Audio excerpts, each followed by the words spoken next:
My brother and I have always been close, even as adults. Before he got married, we would spend our weekends together. But as the years passed after his marriage, things changed. One day, when I assumed he was living happily, I received a shocking message from him. I'm being accused of an affair I know nothing about, and they're demanding compensation in divorce court. It seemed my earnest brother was being sued by his wife. Immediately, I rushed to his house. My name is Ava, a 31-year-old woman and lawyer. After graduating from law school, I began working at a prominent firm. The journey to where I am today was challenging, but I've managed to build a busy and fulfilling career. Despite my hectic schedule, I make time for my unique hobby, gaming. My brother Samuel, 5 years my senior, shares my love for gaming. He supported me during college and the bar exam, and we've remained close. As I established my career and continued enjoying games with Samuel, our gaming sessions became less frequent after his marriage last year. Then, one quiet weekend, Samuel called. "Hey, do you have a moment? I need some advice." This was unusual, as reliable Samuel rarely sought guidance. Surprised, I listened closely.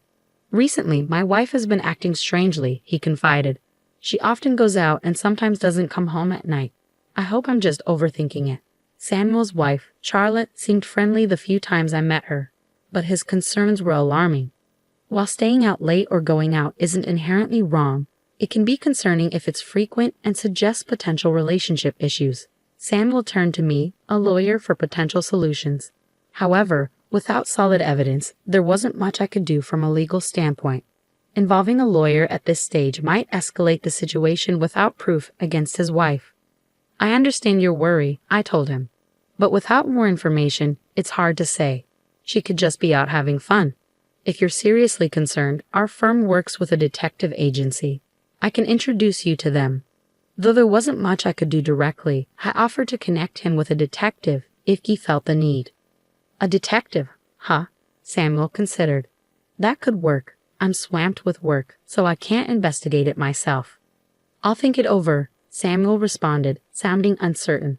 Despite his hesitation, I sent the detective agency's information to his computer. "Let me know if you decide to hire them. I'll make the necessary arrangements," I assured him. "Thanks," Samuel replied with a sigh before ending the call. His demeanor seemed noticeably more somber, indicating the situation was more serious than I initially thought. Days turned into weeks, and Samuel neither contacted the detective nor reached out to me. I wondered whether he was too busy or if things had settled down with Charlotte. Eventually, I decided to check in with him. "Samuel, how are things? Any updates on the situation with Charlotte? It doesn't seem like you've reached out to the detective." I hoped Samuel's worries were unfounded, but from his tone, it was clear that things hadn't improved. "It's not resolved," he admitted gloomily. "I considered hiring the detective, but Charlotte handles our finances, including my salary. I can't afford the fees." Samuel spoke in a somber tone, feeling helpless as he described his ongoing anxiety due to Charlotte's behavior. "I understand hiring a detective can be expensive," I said. Samuel's allowance would barely cover the investigation fees. Hearing his disheartened voice weighed heavily on me. "All right, let me see what I can do to help you." "Don't worry, Samuel. I owe you for everything you've done for me." I thought of this as a chance to repay my brother and ease his burden. I asked Samuel to hang tight and ended the call. A few weeks later, I stumbled upon some disturbing information about Charlotte. Before I could share it with Samuel, he called me, sounding more frantic than ever. "Is everything okay?" I asked, bracing myself for what Samuel would reveal next. "Charlotte is threatening to sue me for alimony based on false allegations of infidelity. She has a lawyer demanding compensation for the divorce, and they're threatening legal action if I don't pay." It sounded like Samuel had been caught off guard by Charlotte and her lawyer's unexpected demands. He explained that he had called me secretly during a break from their intense discussion. Hearing this, I was at a loss for words. I knew Samuel wasn't the type of person to cheat. He wouldn't even know how to begin. That's why he insisted the accusations were fabricated. Charlotte was attempting to claim compensation in their divorce based on a false story of Samuel's infidelity. Samuel is a genuinely kind-hearted person, always treating everyone with respect. In my line of work, I often encounter victims of scams and frauds, so I worried about Samuel being too trusting. However, I never thought the deception would come from his own spouse. "So what's the situation?" I pressed Samuel. What is the other side saying? Samuel isn't having an affair, so this claim seems implausible. Given that Samuel could be interrupted at any moment, I needed to gather as much information as I could in the short time we had. Samuel then explained that someone had taken a photo of him during a business meeting with a female colleague, and now they were using it as evidence of an affair. Both of them were professionally dressed, and the setting was businesslike. It was clear the image was being manipulated to suggest infidelity. There were several aspects of the situation that seemed suspicious, especially the strategy of the opposing lawyer. A lawyer is expected to act professionally and prioritize their client's interests. If there was genuine infidelity, the lawyer would work to minimize the compensation amount in the divorce. If the client was the victim, their job would be to maximize the compensation. Demanding compensation based on such weak evidence struck me as questionable. If the lawyer had any legal training, their approach in making such unreasonable demands was troubling. Accepting such baseless requests as a family would set a dangerous precedent for future wild claims. I couldn't sit idly by. Samuel, I'm on my way over now. Don't respond to anything they say until I get there. Just stay put and wait for me. I decided to intervene as Samuel's lawyer and confront Charlotte and her lawyer directly. Switching from my casual clothes to professional attire, I quickly put on my suit and prepared myself for work mode. I called a taxi and hurried to Samuel's house as fast as possible. Upon arrival, I took a moment to collect myself before ringing the doorbell. Samuel answered, welcoming me inside. In the living room, I found Charlotte seated next to an unfamiliar man, presumably her attorney. Both of them looked surprised to see me. Sister-in-law, it's been a while. I greeted Charlotte politely before introducing myself to the man beside her. Nice to meet you. I'm Ava, an attorney, and I'm here to represent Samuel. Both Charlotte and her attorney reacted with shock. Ava, a lawyer? You're joking, right? Charlotte mumbled, exchanging a quick glance with her attorney. Her astonishment was understandable since she had no idea I practiced law. In the past, people had sought free consultations from me, which sometimes caused trouble.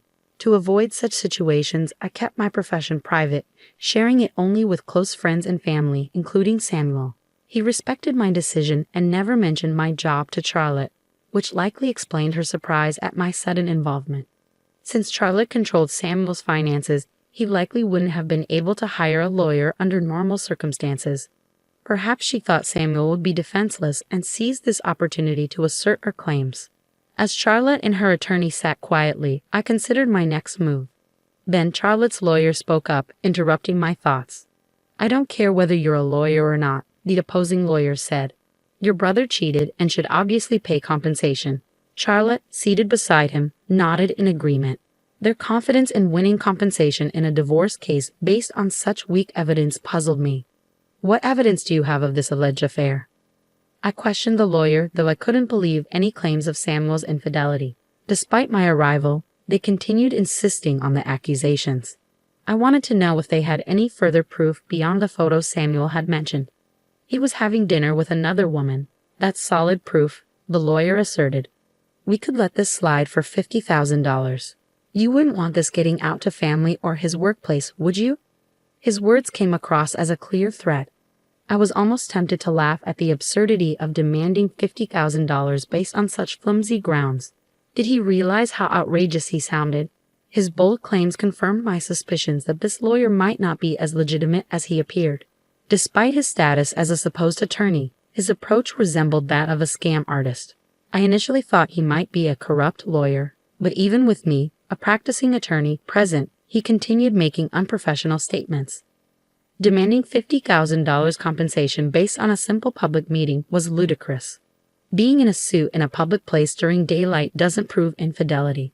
To substantiate claims of adultery, direct evidence of actual misconduct is required. Any competent attorney would know this fundamental aspect of the law. If you didn't understand this basic legal principle, something was definitely off.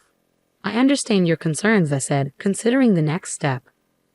We could just settle on the payment, but first, could you provide me with your attorney license number, your full name, and the name of your firm? I pressed the opposing lawyer for his credentials. Unsurprisingly, he began to stumble. I can't recall my license number right now. I must have misplaced it.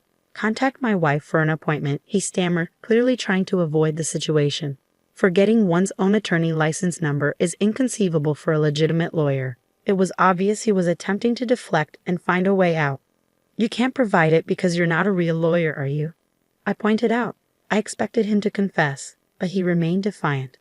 That's ridiculous. I could sue you for defamation, he retorted. I couldn't help but chuckle. Go ahead if you must. If you're genuine, you would have no reason to hide your identity. Plus, a reputable attorney wouldn't threaten to sue over such a minor issue. I replied with a smirk, leaving him speechless. The tables had turned and both Charlotte and the imposter attorney appeared defeated. The ball is in my court now, Mr. Fake Attorney, I said. Aren't you actually Logan, my sister-in-law's former classmate? You work in sales, don't you? At this, both of them looked up, clearly shocked. Samuel, who had been quietly observing the exchange, watched the scene unfold. The exchange left those around me in shock.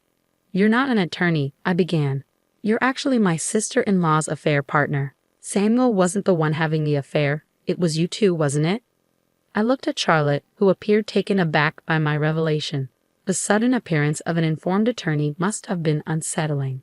After consulting with Samuel and learning he couldn't afford an investigation, I took matters into my own hands. I couldn't bear to see Samuel so distraught. So I looked into the situation myself and discovered Charlotte's affair. I had collected evidence, including the identity of the man she was seeing. When I arrived at the house and saw Charlotte with the man next to her, I realized he was the same person mentioned in my findings. The man posing as Charlotte's lawyer was actually her affair partner. I let them know I had ample evidence of Charlotte's infidelity and reminded them that Charlotte and her partner would be the ones facing consequences. So, are you still planning to claim compensation from Samuel? I asked, watching as both Charlotte and Logan silently shook their heads. I'm so sorry. I never meant for any of this to happen. Please forgive me, Charlotte said, her voice full of regret. Realizing she would be held accountable, her tone shifted to one of remorse. Logan, observing her change in demeanor, gave a slight nod. Charlotte then spoke about the fabricated affair, explaining that Logan had expressed a desire to marry her, and she had felt the same. They conspired to manufacture an affair to hasten the divorce and seek financial compensation. It was astonishing how someone could conceive of and attempt such a scheme. Samuel, who had been silent up to this point, finally spoke. You betray someone and then try to frame them for a crime. You think just apologizing will make it right? I've always trusted you as my wife. Be ready to face the consequences of your actions. His words were calm but carried a palpable anger toward Charlotte. I added, you may not realize it, but pretending to be a lawyer without a license is a serious crime. You could face jail time or significant fines. Logan, you're implicated as well. There's no avoiding the consequences. Hearing this, both of their faces turned pale. They had not anticipated the gravity of the situation. In a desperate tone, Charlotte repeated, I'm so sorry. Please forgive me. I didn't know. I sincerely apologize. Logan quickly got up from his chair and deeply apologized. I'm truly sorry. We didn't think it through. Please forgive us. Their fervent apologies were a stark contrast to their earlier demands, making the situation appear all the more foolish. I don't care what happens to the two of you. I'm reporting this, Samuel declared. It's often said that the kindest people harbor the fiercest anger. And Samuel wasted no time in making his report. Ignoring their pleas, he contacted the authorities. In the end, both Logan and Charlotte were arrested and faced prison time. Samuel and Charlotte divorced, and the settlement from the divorce took care of any remaining financial matters. They agreed to have no further contact with each other. Charlotte was left with no defense, reduced to tears. They had tried to benefit by deceiving and falsely accusing others, only to face the consequences of their actions. Regret now was too little, too late, but one could only hope they would learn from their mistakes. After the divorce, Samuel seemed to regain his old spirit. Since getting married, Samuel had put aside online gaming, but now he began enjoying it again together. After the divorce, Samuel moved out of the room he shared with Charlotte and started fresh in a new place. This allowed him to shift his feelings and embark on a new chapter. For a time, he appeared to have lost trust in others and kept his distance. But recently, I've noticed him slowly reconnecting with friends for meals and social activities. Once Samuel is feeling more settled, I plan to introduce him to some of my trustworthy friends. More than anything, after all he's been through, I want Samuel to find happiness.